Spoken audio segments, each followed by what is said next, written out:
వాడు ఇష్టం వచ్చినట్టు వాడు మాట్లాడతాడు. ఒకసారి ఇక్కడ చూస్తే మీకు నేను తర్వాత పంపిస్తాను మీకు. ఒక పక్క నుంచి గొడ్డలు పట్టుకుంటాడు, ఒక పక్క నుంచి జెండా పట్టుకుంటాడు. వీడు మళ్ళీ వైసీపీ కార్యకర్త. ఇలాంటి వాళ్ళందరినీ అంటే రెచ్చగొట్టే పరిస్థితుల్లో ఇలాంటి వాళ్ళందరినీ కూడా ప్రోత్సహిస్తున్నాడు, హింసను ప్రోత్సహించే పరిస్థితి. ఇంకొకడు మీరేమీ చేయలేరు, ఏం చేస్తా మేము చూస్తామంటాడు. ఒకడేమో నరికేస్తామంటాడు, ఒకడు కోసేస్తామంటాడు. ఇలాంటి వాళ్ళందరినీ ఎందుకు ఆ మాట మాట్లాడుతున్నారు అంటే తప్పేంటి అని అడిగాడు. సినిమా డైలాగ్ కదా, తప్పేంటి? ఏ సినిమాలో నీకు చంపేసుకోవటాలు చాలా హింస చూపిస్తారు, ఆ హింస అంతా బయట చేస్తే తప్పు లేదా అంటే మీ దృష్టిలో తప్పు కాదా అది?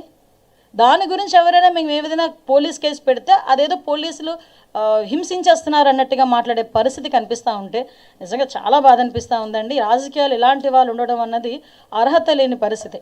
అంటే ఇలాంటి రేపు పొద్దున్న 2029లో మేము వస్తాము, ఇలాంటి హింసను ప్రేరేపిస్తామని ఇండైరెక్ట్గా సమాజానికి చెప్పే పరిస్థితి ఈరోజు జగన్మోహన్ రెడ్డికి ఉంది అంటే ఒక్కసారి రాష్ట్ర ప్రజలందరూ కూడా ఒక్కసారి ఆలోచించుకోవాల్సిన అవసరం కూడా ఉంది.